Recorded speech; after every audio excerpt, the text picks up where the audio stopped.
Hey, in this video, I'm going to demo creating policies, users, groups, and roles in the console, and then pull credentials for them in the terminal. If you haven't checked out my first video, I linked it below in the description and recommend watching it first. It covers all the concepts behind what we're doing in this video. I'm going to start this tutorial by first opening up IAM in the console. And it should take us to the dashboard page. On the left, we can see the three different kinds of identities that we talked about. So we have groups, users, and roles. The first thing that we're going to go through are policies. So I'll open up the policies section. Here we can see all of the managed policies within our account. So I haven't created any yet. So right now we're just looking at the AWS managed policies, and they're pretty self-describing. So these are going to give us permissions just like the name. So administrator access is going to give us actions on basically anything. Read-only access will give us read permissions. And then you can search for policies based off of certain services. So AWS creates a S3 full access policy that's going to allow us to perform any action on any S3 bucket, and read-only, which is going to scope it down to just read-based permissions. These AWS managed policies are really easy ways to quickly give permissions to identities to perform certain common tasks or things scoped to a service, but they're not going to be as fine-grained as what you can create with a customer managed policy. So we're going to make a customer managed policy next, and for this example, I created two S3 buckets. So I have a tutorial bucket 1 and a tutorial bucket 2, and each of them have a couple files inside of it. So what I want to do is I basically want to make a policy similar to the S3 read-only access policy, but rather than give permission to do these read permissions on any resource, I want to scope it down to just one of the buckets, so tutorial bucket 1. So what I'm going to do is I'm first going to copy this policy, the AWS managed one, and I'm going to use it as like a base for creating the customer managed policy. So I'll click create policy, and then it's going to open up the policy creator. So it's first in the visual mode, which allows you to create the policy without having to write the JSON yourself. So I can search for S3 and then that's set to allow, and then I pick the actions that I want to allow. So if I want write permissions, I can kind of check each one that I want. It has all the different types for S3. But because we have the JSON copied from the previous one, I'm just going to write the JSON. So what we're going to do is we're going to grab the ARN value for the bucket that we want to grant these permissions on. So tutorial bucket 1, under properties, I'll copy the ARN, and then I'll replace the wildcard with the ARN value for that bucket. So now we're going to allow these actions on this specific resource. I'll click next. I'll give it a name. I'll skip the description, and then this is just summarizing what we're allowing. So for S3, we're giving read and list on the bucket, and then I'll click create policy. Cool. So now the policy is created, and we can see it sitting here. It's a customer managed policy, and if we expand it, it's just like we wrote it. It allows those read-based permissions on that resource. And now whenever we want to attach an identity-based policy, we can refer to it by the name and attach it to identities that we might want to give it to. Next, we're going to go through users. So I'll open up the users section. So here we can see all the users that we have created. And right now there's only one, the Brian admin user that I'm currently signed in as. So I'll click create user, and then I'll give it a name. So I'll call it demo user.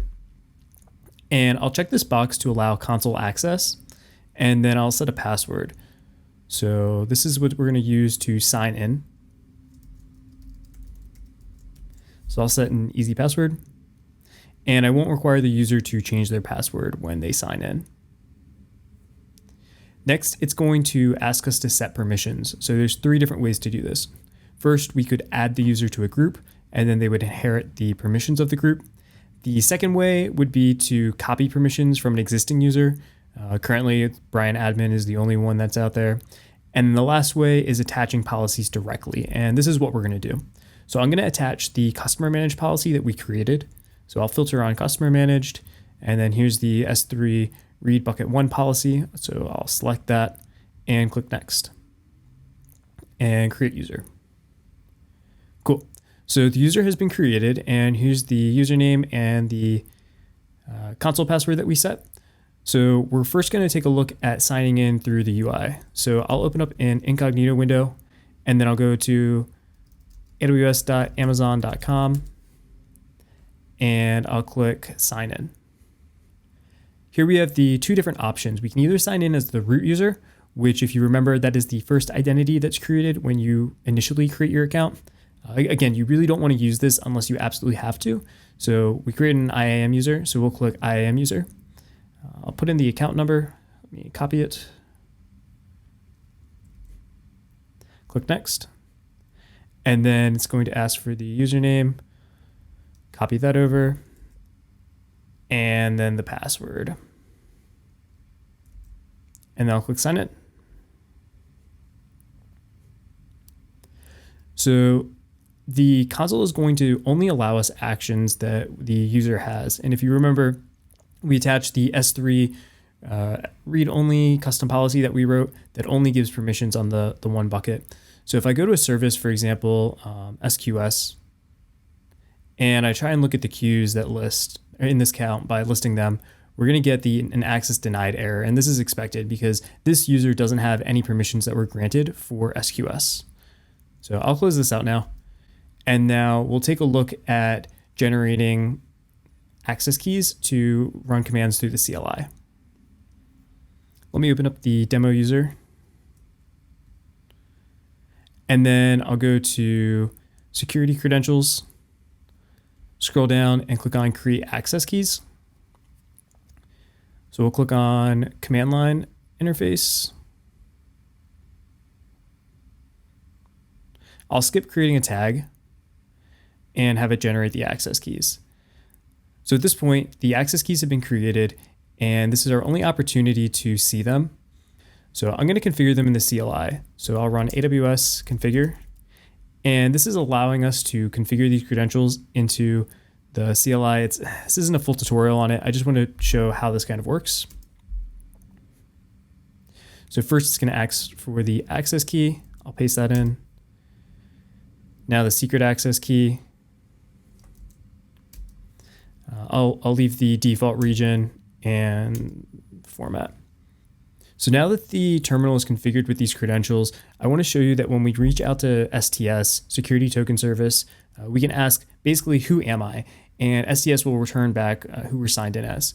So I'll say AWS STS get caller identity. And it returns back the ARN of the current identity, which in this case is the user demo user, who is exactly we configured the terminal as. So let me make a call out to S3 on those buckets, and we can test to see if we have the right permissions. So I'll say AWS S3 LS, which is going to allow us to list, and then I'll put the bucket name. So tutorial bucket 1. And it returns both of the files that are in it. And if I run this command on bucket 2, we should get an access denied because we don't have any permissions on that other bucket. Let's say we did want to give permissions. There's a few different ways we could do it. We could change that customer managed policy that we have attached to the user. But let's say that we don't want to. I could also go ahead and attach like the Amazon S3 read-only policy as well. And that's what I'll do right now. So I'll do add permissions. I'll attach a policy directly. And I'll attach the Amazon S3 read-only access. I'll click add. And now you can see we have both policies attached. And even though this one only allows on the one resource, it doesn't deny access to the other.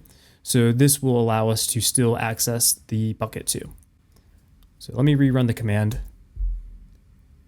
And now you can see that this allows the access for bucket 2 as well. Okay, before I cover roles, I want to go through groups. So I'm going to start by creating a group. Let's say that you have a team and they perform auditing type actions. So we'll create an audit group. And then I'm going to select different policies to give all the members of the audit group. There are a couple different AWS managed policies, and there's one that's a job function, and this gives all sorts of actions that auditing positions might need. So I'll select that. And then I'll also attach a billing related policy. This is going to allow actions related to Cost Explorer and bills and stuff like that. I'll create group, and then I'll open up the group. Here you can see that we currently don't have any users inside of it, but when we go into the permissions, we can see the two different AWS managed policies that we attached. I'm going to go ahead and add a user. Let's select the demo user from before. I'll click add user, and then I'll go back to the users, and then I can see the policies that should be attached.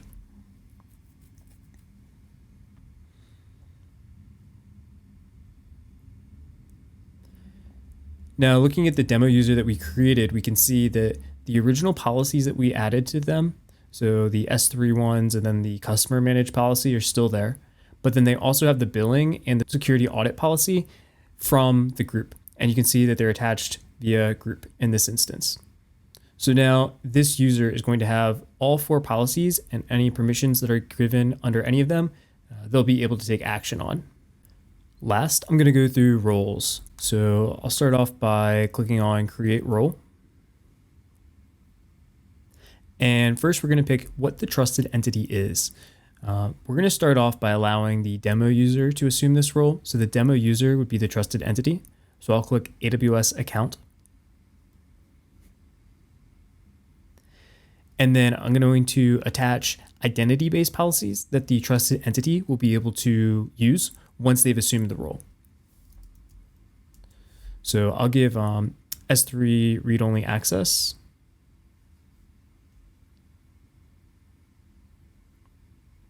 And I'll give it a name. So I'll call it S3 read role. I'll skip the description, and then this is going to summarize the trusted entity. So it's granting allow for STS assume role, and the principal is set for the current account. This will allow any user inside the account to assume this role. And then the permissions that are attached, again, identity-based permissions, is Amazon S3 read-only access. I'll click create role, and I'll open it up. So here we can see under permissions, again, this is the permission that we attached. And then under trust relationship, we can see the policy document for the trusted entities. In this case, it's an allow for the account, and the action is STS assume role. Now, let's say that we want to change this to only allow the demo user to be able to assume this role rather than anyone in the account. I can edit the trust policy, and then I can replace this ARN value with the demo user. So I'll do that. I'll go back to IAM, and I will go to users, click on demo user, and then I'll copy the ARN value. And then I'm going to replace that. I'll click update policy. And now the policy sets the principal to be just the demo user. I'm going to go over to the CLI, and I'm going to request short-term credentials for this role. And what's going to happen is that when I make the request to STS, STS is going to check who I'm currently signed in as.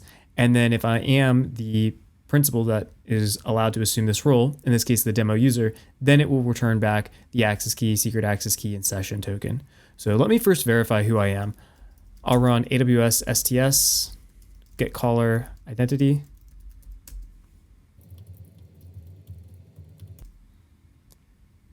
And it returns back the demo user, which is exactly what we need.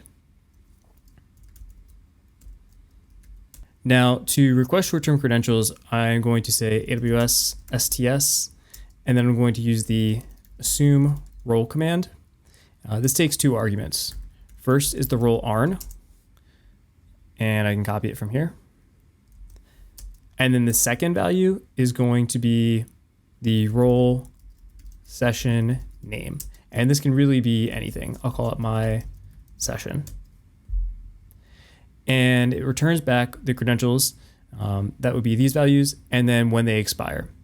So we get the access key, secret access key, session token, and then they will expire at this time. So in order to use these credentials, what we need to do is configure them in our terminal for the AWS CLI to pick them up, rather than what we have when we ran AWS configure.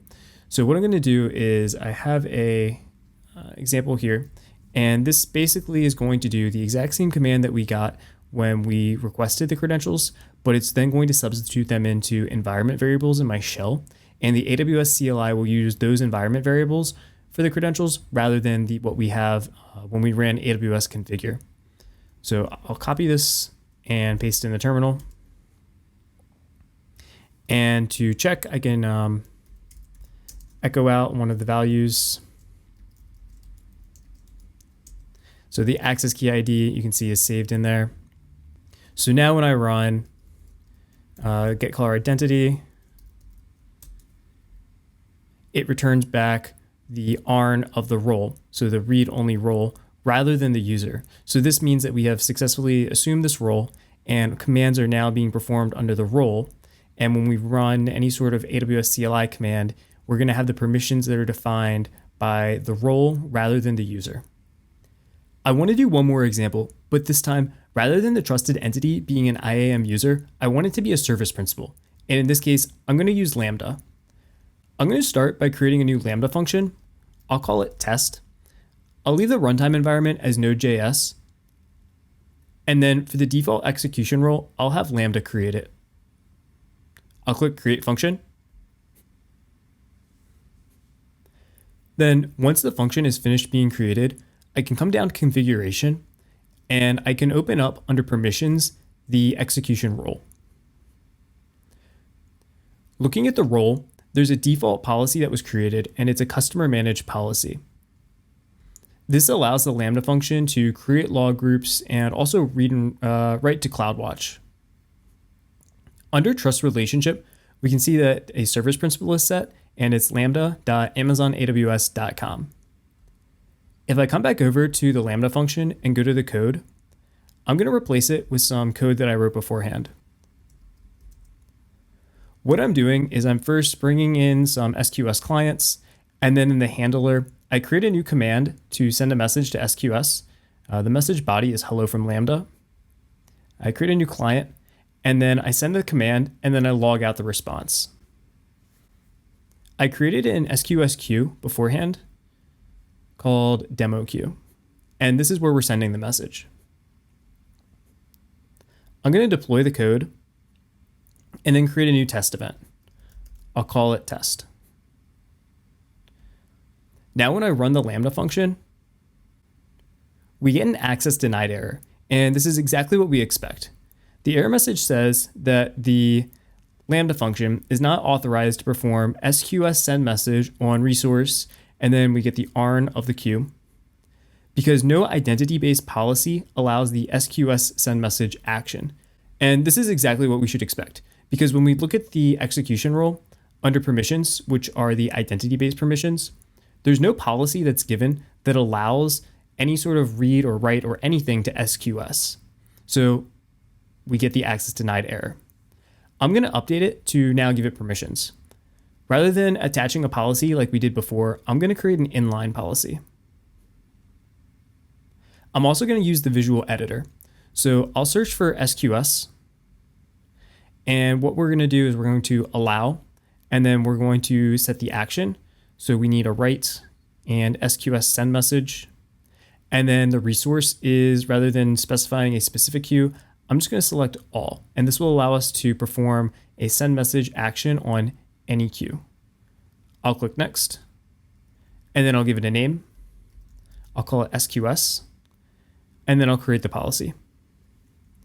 Now we can see that there are two policies that are attached to this role. So now the Lambda function will still be able to write to CloudWatch, but it'll also have the effective allow for SQS send message action on any queue. Let me come back to the Lambda function and try running it again.